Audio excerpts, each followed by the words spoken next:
yung dalawa mga kabay. Tapos, ano yung masasabi niyo mga kabay? Subscribe lang din notification bell. So ayun mga kabay, no, bali ngayon panibagong vlog naman tayo ngayon. So meron na namang nagpagawa sa atin ng saranggula mga kabay, yung dalawang bata na proper mga kabay. So ginawan ko na sila ng saranggula. So may kinayas na ako mga kabay na kawayan. So ganito mga kabay, ganun siya. So kunting tips mga kabay na i-ano ko sa inyo ha, i-share. So yung paggawa natin mga kabay ng pakpak ng saranggula mga kabay, kailangan yung katamtaman lang yung ano niya, tawag sa ano, lambot. So ganito. O yan, hindi siya malambot na masyado at hindi siya ano, matigas. Tsaka kung mag ano tayo sa ano niya, sa pakpak sa gilid. So ganito. Anuhan natin, papanipisin natin mga kabay ito.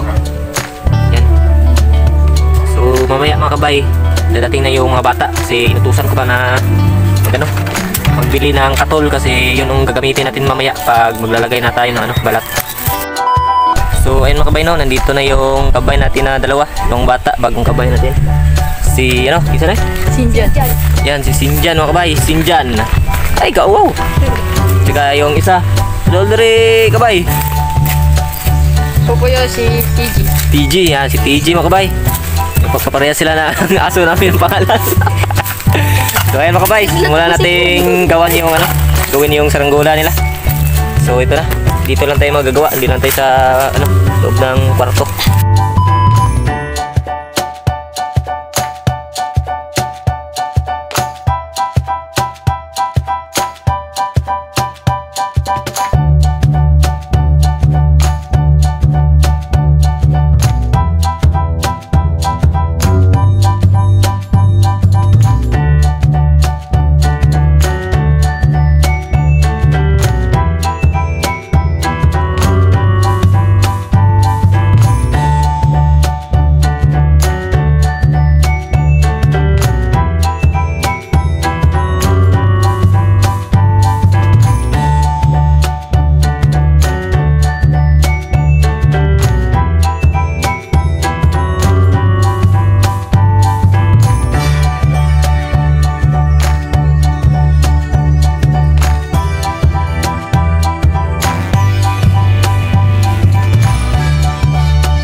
Tapos na nating na-symbol yung ano, yung frame ng saranggula. So ano lang, agila lang yung buntot. Hindi ko na lang nilagyan dito ng kawayan kasi adjust na natin sa ano, sa plastic nilagyan natin. Nilagyan natin na styling. Yan na, tapos na. So nalagay na tayo ng balat. Yan, dito pa rin yung mga kabay natin, no? Nag-aabang. Yan, si kabay, si mapukot mangalan ng kabay. So lagyan natin ng balat.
kabay, no? Tapos na nating ilagyan ng balat.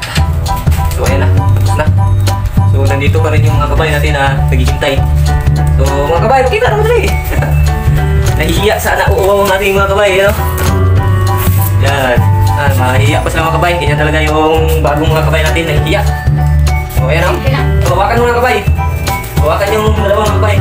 Tapos, ano yung masasabi niyo mga kabay? Notification bell. Please subscribe and hit the notification bell. Ay mga kabay, okay na.